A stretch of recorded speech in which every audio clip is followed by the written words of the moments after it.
Hello, everybody, and welcome to the Devil's Digest game preview as Arizona State gets set to head up to Stillwater, Oklahoma to take on Oklahoma State. As always, my name is Justin Lestertosa. That's publisher Hode Urbino. And Hode, playing 5 games in the month of November is pretty unheard of, but that's the situation that Arizona State's in. And we've talked about their struggles on the road sort of ad nauseum at this point, and a couple big road tests in this month, starting with Oklahoma State. Yeah, and I think it's not only the fact that they do have 5 games in the month of November, which is said like really, really rare if you want to get on a run towards the end of the season.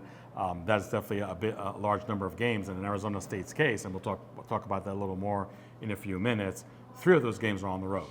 And we have talked quite a bit about how Arizona State is really a different team in an adverse way, comparing their home performances to their road performances. Even that game against Texas State, which represents the lone road victory this year, anybody that saw that game or even just read the box score knows that Arizona State did struggle plenty. And I know there was a 5-day turnaround involved in that, but nonetheless, when you look also at games at Texas Tech and at Cincinnati, ASU did come in with some kind of momentum. They weren't coming on a downward turn by any means.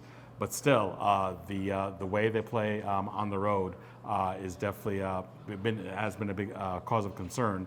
So here you are, 5-2. You want to become bowl eligible, which requires 1 more win, but you probably want to do even more than that. And I know Cam Scatterbu talked earlier in the week that being bowl eligible, yeah, it's great, but we want to do more than that. So what does Arizona State need to do besides figure out those road woes?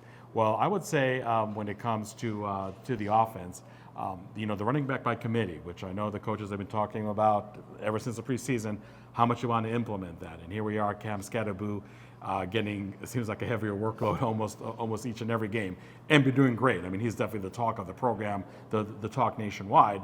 But now that we got news that Raleek Brown is going to medically redshirt because of his hamstring injury, that should open the door more for guys like DeCarlos Brooks, for guys like Kyson Brown, which Kenny Dillingham talked globally about earlier this week, really to get more carries. And maybe even Alton McCaskill, the transfer from Colorado. I mean, he's been doing, it seems like a little more in practice just because, again, of not a depleted running back group, but a running back group that's not as deep as it was just a few weeks ago.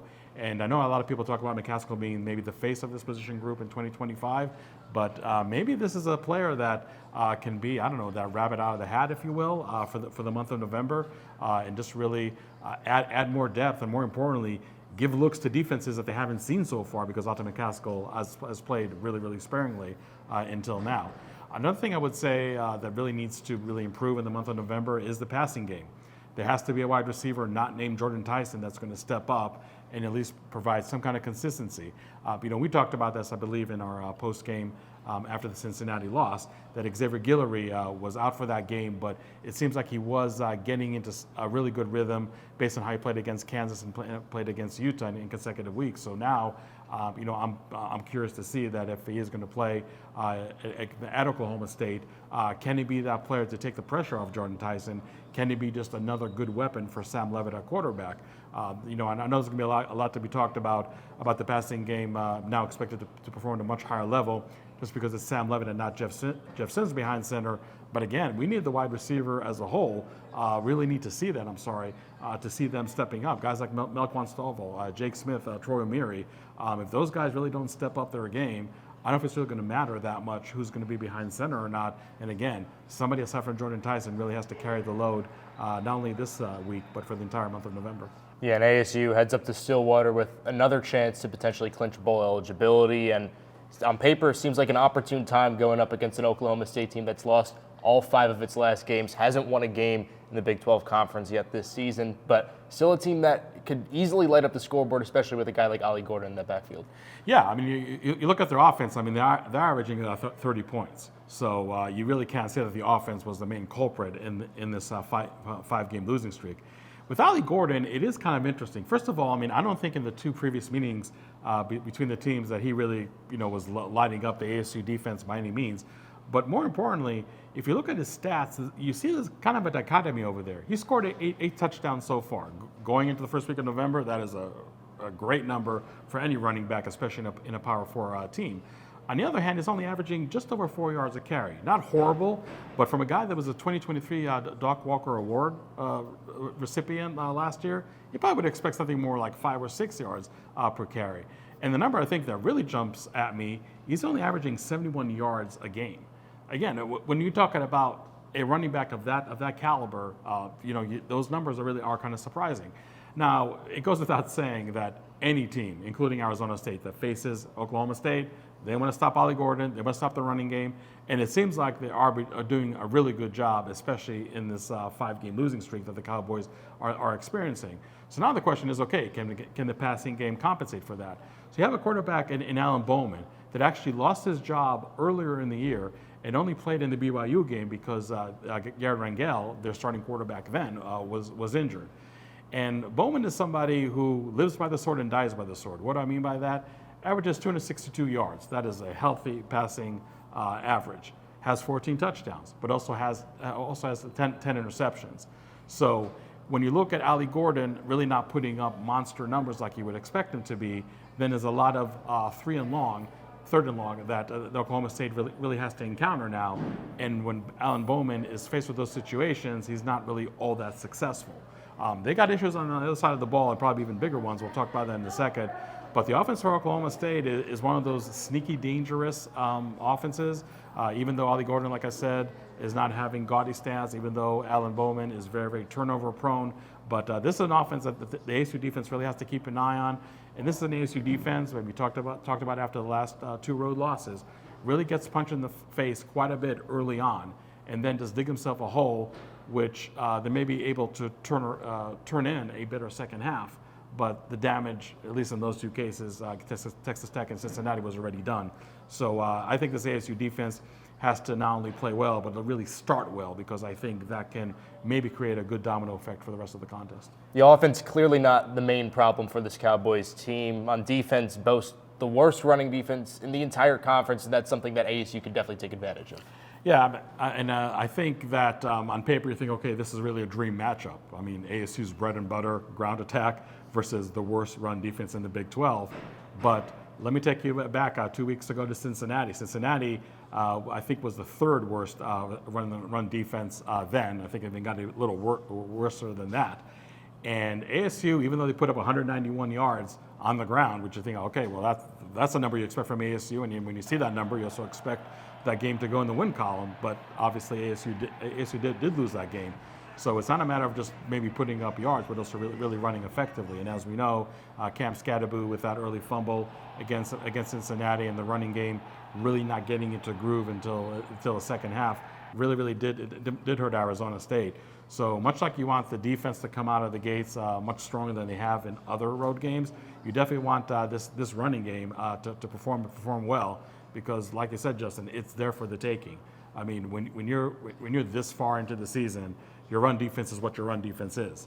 And you just want to make sure for ASU that this run defense for the Cowboys doesn't have some kind of awakening. And here they are just shutting your running game left and right.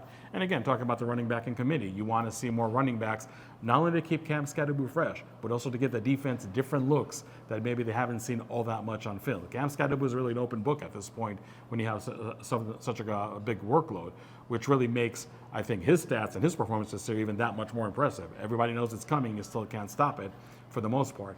But really, to see this running back committee come to fruition for Arizona State, again, against a defense that's begging you almost to run the ball, I think is going to be huge. But even in really rainy game conditions that are expected on Saturday, we expect to run the ball much more than you pass it. ASU somehow really has to keep that balance. And if everybody's excited for the return of Sam Levitt at quarterback, okay, well, let's see the passing game really follow through with the return of Levitt. So, as I mentioned a few minutes ago, somebody else not named Jordan Tyson really has to step up. And Sam Levitt has to be able to effectively really distribute that ball to as many aerial targets as possible. It's not like Oklahoma State has a lights-out passing defense. They're averaging 30 points a game on this side of the ball as well. So I think that if ASU can really just really get that balance, but again, start strong with the running game, I think that's something that can really go a long ways.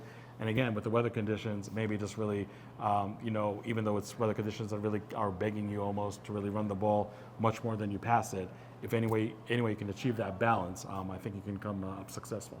So bowl eligibility right there for the taking, but again, as you mentioned, Cam Scadaboo said that ASU is looking past that. They have goals that are even far beyond just clinching bowl eligibility, and 5 games in the month of November, and this game kicks off that slate. What do you sort of think ASU needs to do to close out this home stretch on a high note? I think it's going to be really tough, and I don't think there's built-in excuses for an ASU loss over here, but you're talking about homecoming for Oklahoma State, night game, in the rain, against an ASU team that, at least in my opinion, has to show me that they can play well on the road. And look, full disclosure, I got burned when I picked them to win at Texas Tech. I got burned when I picked them to win at Cincinnati. But I really thought that the momentum that they had carrying into those games, would make a difference. ASU is coming off a bye week. We're also coming off a loss to Cincinnati. So you could make the argument that there's really not that level of momentum that it was compared to the road games at Texas Tech and at Cincinnati. And yes, I'm fully cognizant of the fact that those two teams are better, if not much better than Oklahoma State, at least this year. But when I look at Arizona State, they really need to show me that they can be that team on the road that they are at home. And right now, they have not showed that. But again, I think Oklahoma State, as much as they're struggling, this is a game you think that on paper is ripe for them to really rebound and get that what's been an elusive first Big 12 win of the year. So I think Oklahoma State is going to win this game 26-21.